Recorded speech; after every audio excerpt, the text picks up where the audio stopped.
ઘઉંના લોટની સેવ મેં બહુ વણીએ. હવે કોઈ સેવ ન વણે, અમે બહુ વણીએ છે. એવા પાટિયા હોય ને રાખી અને એક જણું ચાળે હેઠું ઓછીકું રાખીને અને ખાટલા ચાળીને વણીએ સેવ ઉનાળે. હવે કોઈ સેવ ન વણે, હવે રહી લઈએ તૈયાર બધું મળે ને, મહેનત કોણ કરે? અમે તો વણતા. મેં તો બહુ વણીએ છે સેવ.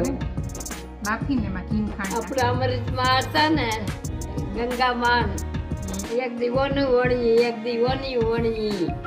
એ તો પણ ઓલી હંસે પાડવાનું હોય નૂડલ્સ જેવી ઝીણા ઘઉં તળીએ એની સેવ વણીએ. મીઠી સેવ ખાંડવાળી કરતા ને દૂધવાળી કરતા ઈ ને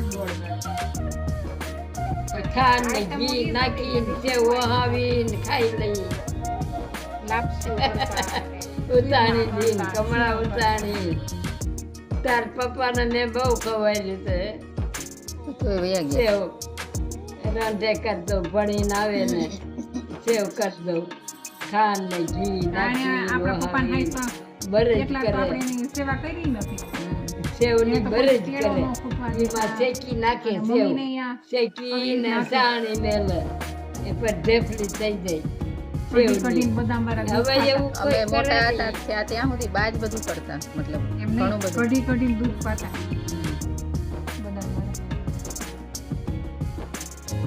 એ જમાનામાં નહીં તો કોણ બધા કુંવર છે ને, હા બોલો. એ મને ન આવડે છે. મને ઈ શાકે ન આવડે. મારે દાંતરડું જોઈ, હે. એ મારું દાંતરડું કોણ ચાઈ ગયું. તમારું ગયું બધું કોણ જાણે ક્યાં નહીં ગયું. પટારા ધાર્યું હતું. પટારા હું એને સુધારતી, મને શાકે ન આવડે. મમ્મી ઓમ લીનાનો હતો ને મદ્રાસ હતા કુંવર હું તો વેણેલો છે. થા મુસ્કી ધી કરતા જ ના જે હમણાં સુધી ઘર હાચવી લેતા. હા યા નવા મકાન એમાં કેડે જ કાંઈ નથી કર્યું. ન્યાય મમ્મી અમેરિકા ગયા તા તોય હું એને લહણ ફોલવાનું ને એવું કંઈક કામ સોંપી હા, દઉં. 15 વર્ષથી કદાચ નહીં કર્યું હોય તારી બહુ. બા બાકી તો કરતા હોય તારી જ.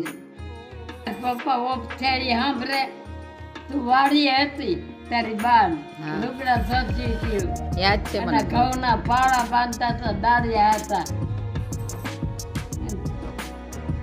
પછી એ તો રમતી હતી, બધા વહી જાય. તે ઓલી છોકરી વાળી પડશે ને મરી જાય. પછી પચ્યા બાપા તું લઈ આવ્યા.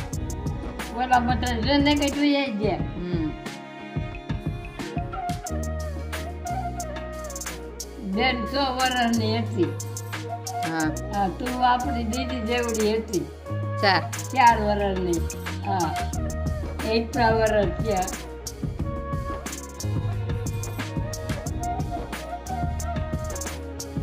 બાને હજી એમાં ઈ જોડે દર વખતે યાદ કરે ઈ વસ્તુ. એને એવું છે પણ કે એમાં જીવ હોય ને મારા લીધે થયું હોય છે એવું થોડુંક મનમાં એવું છે. એક ધારા હરકા. હકાવ.